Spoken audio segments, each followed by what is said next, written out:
तो हेलो दोस्तों, कैसे हैं आप लोग? आई होप कि बेस्ट होंगे। आप लोगों के लिए मैं लाया हूँ केमिस्ट्री के फुल कोर्स कंप्लीट। जितने भी केमिस्ट्री में चैप्टर हैं, टोटल 10 चैप्टर हैं। सभी चैप्टर को अपने इस नोट से पढ़ाऊंगा और ये पूरा का पूरा नोट एनसीईआरटी से रिलेट करके हैं। इससे न्यूमेरिकल भी, जितने भी इसमें न्यूमेरिकल हैं और जितने टॉपिक है, सब एनसीईआरटी के अकॉर्डिंग लाइन वाइज हैं। अगर आप ये पूरा पढ़ लेते हैं, अच्छे से इसको स्टडी कर लेते हैं और इसका नोट आप अच्छे से बना लेते हैं, तो आप बोर्ड में 90 प्लस नंबर लाएंगे, मार्क्स लाएंगे, ये मेरी गारंटी है। बस आप देखते जाइए और पूरा नोट में आपको एक्सप्लेन करके बता रहा हूँ। और आप चाहें तो इसका नोट बना सकते हैं और अच्छे से पढ़ सकते हैं। देखिए, आपके सामने लिखा हुआ है चैप्टर 5, जिसका नाम है solution chemistry class 12th। Solution chapter. देखिए, सबसे पहले बात करते हैं सोल्यूशन क्या होता है। सबसे पहला क्वेश्चन, तो यहाँ पे लिखा है the homogeneous mixture of two or more component is called solution. यानी सोल्यूशन क्या होता है? यह एक होमोजीनियस मिक्सचर होता है, दो या दो से अधिक कंपोनेंट का। लेकिन ये होमोजीनियस मिक्सचर क्या होता है? तो आपसे बता दूं, ऐसा सॉल्यूशन इस दुनिया का जिसमें अगर कोई सोल्यूट और सॉल्वेंट है, तो जो सोल्यूट है वो होमोजीनियसली मिक्स हो जाए। जैसे एग्जांपल दे रहा हूँ, मैं आपसे कहूँ कि मान लीजिए पानी है और उसमें मैं NaCl डाल दिया।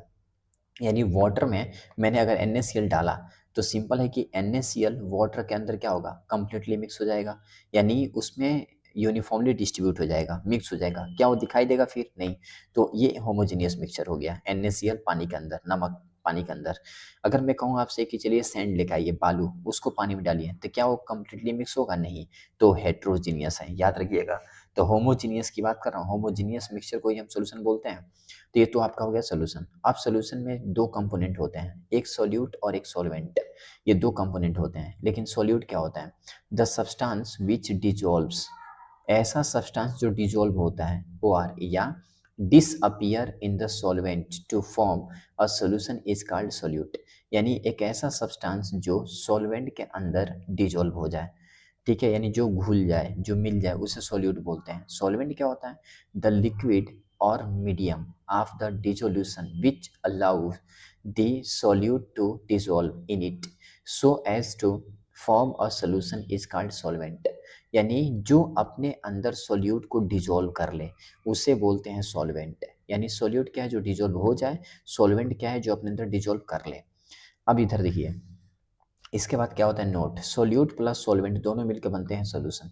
अब देखिए, identification of solute and solvent, कैसे इसको आइडेंटिफाई करेंगे सोल्यूशन में कि कौन सोल्यूट है, कौन सॉल्वेंट है।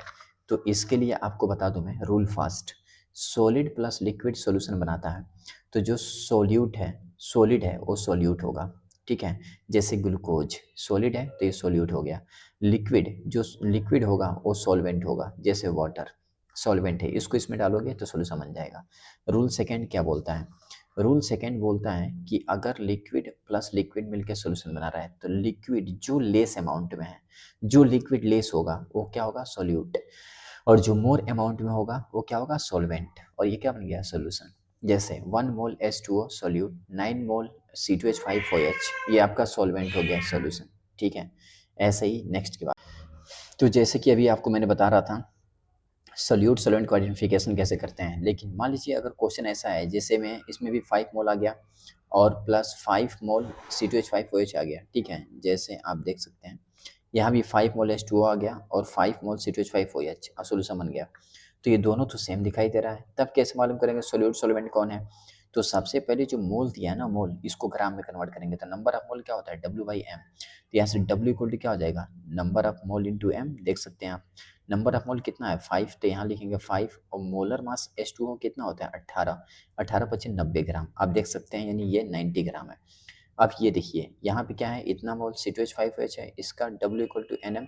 W इक्वल टू NM हो गया, N का मान 5 मोल है और ये 40, इसका मोलर मास निकालेंगे तो 46 होगा। और W इक्वल टू 230 ग्राम। ये आपका ज़्यादा है और ये आपका कम है, तो ये आपका सॉल्वेंट हुआ, ये आपका सोल्यूट हुआ। अब देखिए नेक्स्ट, टाइप ऑफ सॉल्यूशन की बात करते हैं। देखिए, टाइप ऑफ सॉल्यूशन में क्या होता है कि इसमें ना हम 3 तरह के पढ़ेंगे टाइप। एक तो जब सॉल्वेंट जो होगा गैस गैस गैस होगा, लिक्विड लिक्विड लिक्विड होगा, सॉलिड सॉलिड सॉलिड होगा। जब सॉल्वेंट गैस होगा, सॉल्यूट भी गैस होगा, तो इस तरह के सॉल्यूशन को जो होगा उसका एग्जांपल पूछा जाता है मिक्सचर ऑफ गैस। जितने भी गैस के मिक्सचर्स होते हैं, उसमें सॉल्वेंट भी गैस होता है और सॉल्यूट भी गैस होता है। जैसे एयर, एयर में सोल्यूट सॉल्वेंट दोनों गैस। अब देखिए, गैस और लिक्विड, जैसे वाटर वेपर इन एयर, जैसे मान लीजिए मॉइस्ट एयर, मान लीजिए वाटर वेपर जो है एयर के अंदर है, तो उसमें क्या है, एयर क्या है, गैस, और वाटर वेपर क्या है, लिक्विड। तो ये इसके एग्जांपल है। Gas solid, sublimation of solid into gas. जैसे मान लीजिए सब्लिमेशन क्या होता है, अगर कोई सॉलिड डायरेक्टली गैस में कन्वर्ट हो रहा है तो उसको सब्लिमेशन कहते हैं। स्मोक स्टॉर्म हो गया। तो ये सब आपका गैस और सॉलिड के एग्जांपल है। अब लिक्विड और गैस की बात करूं तो CO2 gas dissolve in water. जैसे वाटर के अंदर CO2 गैस डिजोल्व होता है, जैसे सोडा वाटर अपन बोलते हैं, कोल्ड ड्रिंक आप देखेंगे उसमें CO2 डिजोल्व होता है, तो वो सब क्या है, लिक्विड और गैस का एग्जाम्पल है। लिक्विड लिक्विड की बात करूँ तो mixture of miscible liquid, example alcohol in water. Alcohol water मिलाएंगे तो आपका लिक्विड लिक्विड का हो गया। लिक्विड सॉलिड की बात करूँ तो सॉल्ट इन वाटर, भाई वाटर के अंदर सॉल्ट मिला तो क्या होगा, लिक्विड और सॉलिड हो जाएगा। ठीक है। अगर मैं सॉलिड गैस की बात करूँ, सॉलिड अगर सॉल्वेंट हो, गैस आपका सॉल्यूट हो, absorption of the gas over metal hydrogen over palladium. ठीक ना। तो जैसे मान लीजिए होता क्या है कि पैलेडियम जो होता है ना, हाइड्रोजन ओवर पैलेडियम लिखा है, तो आपका पैलेडियम हो गया, उस पर एडजॉर्प्शन, एडजॉर्प्शन मतलब होता है ना गैस मॉलिक्यूल का जाके चिपक जाना पैलेडियम पे। जैसे एग्जांपल आप दे रहा हूँ, जैसे मान लीजिए किसी ने पूछा कि एडजॉर्प्शन क्या होता है, तो आप बोलेंगे एक ऐसा प्रोसेस है जिसमें कोई भी चीज़ सरफेस पे आके चिपक जाए। जैसे मान लीजिए हम घर को खुला छोड़ के चले जाते हैं कहीं, या घर को छोड़ के चले जाएं और 1 साल बाद आते हैं, तो हमारे जो घर में चेयर और होते हैं उसके ऊपर क्या धूल के कण आ जाते हैं। तो धूल धूल के कण आते हैं सरफेस पे, वो क्या होते हैं बताइए, उस प्रोसेस को क्या बोलेंगे, तो उसको बोलते हैं एडजॉर्प्शन। या मान लीजिए ये जो आप देख रहे हैं, ये जो, हाँ, तो मैं यहाँ पे था, तो जैसे आप ये देख रहे हैं, जैसे यहाँ पे देख रहे हैं लिखा हुआ दिखाई दे रहा है, ये लिखा हुआ दिखाई दे रहा है, सरफेस पे लिखा हुआ है ना, तो ये क्या हुआ है, ये इसके जो कलम के जो मॉलिक्यूल्स हैं वो इस सरफेस पे चिपक गए हैं, तो ये क्या है, एडजॉर्प्शन। इसको हम एडजॉर्प्शन बोलेंगे, याद रखिएगा, दिस इज एडजॉर्प्शन। ओके। तो अब मैं किस पे था, adsorption of a gas over metal hydrogen over palladium. ठीक ना। यहाँ देखिए सॉलिड, अगर लिक्विड की बात करूँ तो मरकरी इन जिंक, भाई जो जिंक और mercury in zinc, mercury in gold, that is all amalgam. जैसे मान लीजिए अमलगम क्या होता है, पहले ये सुनिए। देखिए अगर मरकरी है Hg, उसके साथ अगर सोडियम आ गया तो सोडियम अमलगम, अगर मरकरी के साथ जिंक आ गया तो जिंक अमलगम, यानी मरकरी के साथ अगर कोई मेटल आकर रिएक्ट कर रहा है तो आपका अमलगम होता है। तो उसमें सॉलिड क्या होता है, सॉल्वेंट, और लिक्विड क्या होता है, सॉल्यूट होता है। सॉलिड और सॉलिड की बात करूं तो होमोजीनियस मिक्सचर ऑफ 2 और मोर मेटल। जैसे अलॉय, अलॉय क्या होता है, अलॉय आपका सॉलिड सॉलिड के एग्जांपल है। ठीक है। तो इतना लिखिए, फिर नेक्स्ट। तो जैसे कि अभी आप लोगों ने देखा कि सॉलिड सॉलिड जब मिलता है, जैसे सॉल्वेंट में सॉलिड और सॉलिड भी सॉलिड, तो होमोजीनियस मिक्सचर ऑफ 2 और मोर मेटल्स होते हैं। इसके एग्जांपल जैसे अल्लॉय, इसमें कॉपर और गोल्ड के साथ जब मिक्स करता है तो ये अल्लॉय बनाता है। को भी याद रखिएगा, अल्लॉय होता क्या है, जब 2 या 2 से अधिक मेटल एक साथ मिक्स होते हैं तो बनता है अल्लॉय। जैसे कापर जिंक हो गया, इस तरह का। ठीक ना भाई, इस एग्जाम्पल क्या होंगे, ब्रास हो गया, गन मेटल हो गया, ये सब एग्जाम्पल है। अब देखिए कंसंट्रेशन टर्म की बात करता हूँ मैं। देखिए पहला है परसेंटेज कंसंट्रेशन। इसमें क्या होता है, तो इसमें क्या होता है, पहला है W/W परसेंट, इसको बोलते हैं weight by wait percentage. Second है W/V परसेंट, इसको बोलते हैं वेट बाई वॉल्यूम परसेंट। और थर्ड है V/V परसेंट, इसको बोलते हैं वॉल्यूम बाई वॉल्यूम परसेंट। अब इन तीनों के बारे में डिटेल पढ़ते हैं, फार्मूला। देखिए पहला है W/W परसेंट का फार्मूला होता है weight of solute in gram, wait of solution in gram into 100। इसको याद रखिएगा, ये पहला है। अब देखिए अभी आपने देखा W/W, तो जैसे एग्जांपल दे रहा हूँ, 10% W/W यूरिया सोल्यूशन मतलब क्या समझते हैं आप, तो याद रखिएगा means 10 gram urea is present in 100 gram of solution. यानी इसका मतलब कहीं भी अगर दिखाई दे 10% W/W, 5% W/W, 20% W/W, मतलब उतना ग्राम परसेंट है किसके अंदर, 100 ग्राम सोल्यूशन में। अब देखिए W/V परसेंट क्या होता है, weight of solute by weight of solution, volume of solution in ml into 100। Volume क्यों, क्योंकि यहाँ W/V है। जैसे मान लीजिए 10% W/V आ गया यूरिया सॉल्यूशन, इसका मतलब क्या समझ रहे हैं, मतलब 10 gram urea present in 100 ml solution. अब मान लीजिए आ गया V/V परसेंट, यानी वॉल्यूम ऑफ सॉल्यूट, फार्मूला होगा वॉल्यूम ऑफ सॉल्यूशन इंटू 100। यानी इसके मतलब 10% V/V मतलब क्या समझते हैं, 10% V/V एथेनॉल एक और सोल्यूशन में state 10 ml of ethanol in 100 ml of solution, यानी 10 ml एथेनॉल 100 ml सोल्यूशन में है। अब देखिए मैं 10 ml of ethanol in 90 gram of H2O भी लिख सकता हूँ। भाई सॉल्यूशन मतलब उसमें H2O भी तो होगा और ये एथेनॉल भी है, तो ये 10 ml है तो 90 ml होगा, तभी तो 100 ml की बात कर रहा है सॉल्यूशन। अब देखिए स्ट्रेंथ ऑफ सॉल्यूशन इन ग्राम पर लीटर, सुनिएगा बहुत इंपॉर्टेंट है। देखिए स्ट्रेंथ ऑफ सॉल्यूशन जो होता है ना, इसकी यूनिट पूछी जाती है बोर्ड में, तो याद रखिए ग्राम पर लीटर इसकी यूनिट होती है, यहाँ लिखा हूँ ग्राम पर लीटर। अब देखिए स्ट्रेंथ ऑफ सॉल्यूशन, तो wait of solute per litre of solution, 1 litre solution में कितना वेट ऑफ सोल्यूट है, जैसे फार्मूला होता है कि wait of solute in gram volume of solution in litre. तो इतनी ये वॉल्यूम है, ये सोल्यूट, मतलब आप बोल सकते हैं कि 1 लीटर सॉल्यूशन में कितना सोल्यूट है, उसी को बोलते हैं ग्राम पर स्ट्रेंथ ऑफ अ सॉल्यूशन, और इसकी यूनिट ग्राम पर लीटर होती है। ठीक, ओके। अब देखिए नंबर ऑफ पीपीएम की बात करता हूँ, जिसको बोलते हैं part per million. Number of PPM का फुल फॉर्म क्या होता है, पार्ट पर मिलियन। यानी number of PPM equal to होता है weight of solute in gram और weight of solution in gram into 10 के पावर 6। इसको हिंदी में लिखा हुआ है 10 के पावर 6 में जितना पार्ट पड़ा होगा वही आपका पीपीएम होगा। जैसे 10 के पावर 6 यानी 1 मिलियन में जितना सोल्यूट पार्टिकल होगा उसी को बोलते हैं अपन पीपीएम। यहाँ पे देखिए नोट लिखा हूँ, the pollution of atmosphere is also reported in PPM. जो एटमॉस्फेयर की पोल्यूशन होता है उसको किस में हम रिपोर्ट करते हैं, पीपीएम में। याद रखिए बहुत इंपॉर्टेंट है, but it is expressed in term of volume rather than mass. ठीक है, यहाँ देखिए mass of solute present in 1 million part by mass of a solution is called PPM. Definition है, लिख सकते हैं, बोर्ड में अगर आ गया तो। ठीक है, यानी सोल्यूट 1 मिलियन में जितना सोल्यूट प्रेजेंट होगा उसी को पीपीएम बोलते हैं। यहाँ देखा क्या लिखा है कि for every dilute solution that is when a very small quantity of a solute is present in a large quantity of a solution. मतलब क्या है, मान लीजिए अगर मैं एटमॉस्फेयर की बात करूँ तो एटमॉस्फेयर में ऑक्सीजन 20% होता है, 20.9% या 21%, और जो आपका नाइट्रोजन होता है वो 78% होता है। और उसके अलावा जो सबसे कम होते हैं CO2 0.03%। तो CO2 क्या हुआ, CO2 आपका बहुत कम है, यानी इसकी डाइल्यूशन बहुत कम, मतलब ये बहुत कम है। और सॉल्यूशन में ये भाई ये सब कितने सॉल्वेंट कितने ज़्यादा हैं, सॉल्वेंट में आपका हो गया जैसे ऑक्सीजन हो गया, सॉल्वेंट में आपका क्या हो गया, नाइट्रोजन हो गया, तो ये सॉल्वेंट है और उसके अंदर CO2 बहुत कम है। तो इस तरह के अगर CO2 के बारे में मुझे कंसिडर करना हो एटमॉस्फेयर में, तो वहाँ पीपीएम यूज करेंगे। याद रखिएगा जो बहुत कम अमाउंट में हो उसको अगर कंसिडर करना हो तो उसको पीपीएम में कंसिडर करते हैं। आगे देखिए नेक्स्ट टॉपिक जो बोर्ड में हर साल आता है, मोलेरिटी, इस पे ध्यान दीजिएगा।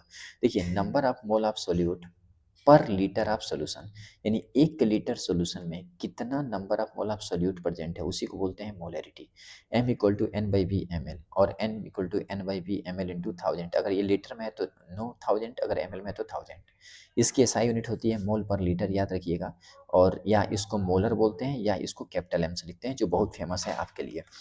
अब देखिए बात करते हैं, यहाँ पे लिखा है मोलर, एक मोलर से क्या समझते हैं। इसका मतलब एक molar is a molarity of a solution where 1 gram of solute is dissolve in a litre of a solution. यानी 1 लीटर सॉल्यूशन में 1 ग्राम अगर सोल्यूट प्रेजेंट है तो उसको बोलते हैं मोलर। याद रखिएगा बहुत इंपॉर्टेंट है। मोलरिटी का formula N by V litre. ये number of mole of solute है, ये वॉल्यूम है, और ये मोलर। अब देखिए यहाँ पे लिखा है note, m equal to N by B M L into 1000। ठीक है, n क्या है, number of mole, w by M होता है, w क्या है, गिवन मास, और m क्या है, मोलर मास। ठीक है, अब देखिए मोलरिटी जो होता है ना, ये डिपेंड करता है टेम्परेचर पे। बहुत इंपॉर्टेंट क्वेश्चन आपके लिए बोर्ड में आता है।